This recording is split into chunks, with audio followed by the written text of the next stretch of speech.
بهت یاد بدم فشار خون بالا چه عددیه، چجوری فشار خونت رو اندازه بگیری و کی بعد دارو شروع کنی. ببینید فشار خون بالا، اول بهتون یاد بدم چطور فشارتون رو اندازه بگیری. ببینید فشار خون رو اولا به حالت نشسته، پا از صندلی آویزون، دست هم سطح قلب باشه، فشار رو اندازه گیری کنید و 20 دقیقه قبلش نه فعالیت فیزیکی داشته باشید، نه چای و قهوه خورده باشید، نه کافئین مصرف کرده باشید، نه قرص خاصی. فشارتون رو که اندازه گرفتید به فاصله 1 دقیقه دوباره فشار دیگه بگیرید. دوبار این کار رو صبح انجام بدید، دوبار بعد از ظهر و یه هفته این کار رو انجام بدید. روی کاغذ بنویسید و میانگینش رو به دست بیارید. طبق آخرین گایدلاین های اروپا فشار بالای 120 به روی 80 فشار خون بالا محسوب میشه. متای عدد یه مقدار سختگیرانه است. حالا چیکار کنیم؟ فشارمون یعنی بود 128 روی 87 مثلا دیگه بریم دارو مصرف کنیم؟ نه.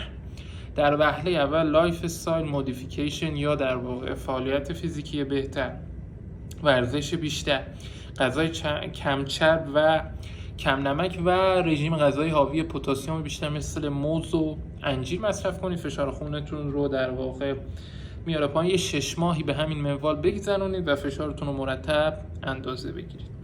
اگه فشار خون کنترل شد که فبا، اگه فشار خونتون کنترل نشد و به استیج 14 به روی 90 یا 14 140 به روی 90 یا 14 به روی 9 شد، اینجا باید دارو شروع کنید.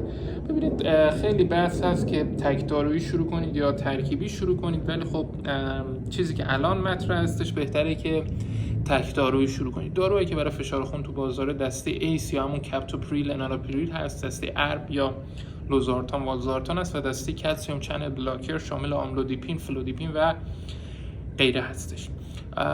انتخاب ما بین ایس یا ارب یعنی کپتوپریل یا لوزارتان. این داروها رو اگه مصرف کنید حتما کراتینین خونتون رو بعد یک بار اندازه بگیرید که بالا نباشه. این داروها رو باید با حداقل دوز شروع کنید و تا جایی که در واقع فشارتون کنترل میشه داروها رو افزایش بدین. یادتون باشه فشار خون در واقع بیماری هست که تا آخر عمر با اون درگیر خواهید بود و در واقع مرگ خاموش میده، یعنی عامل بسیاری از سکته‌های قلبی و بیماری‌های قلبی و مغزی و عروقی و کلی بیماری دیگه است.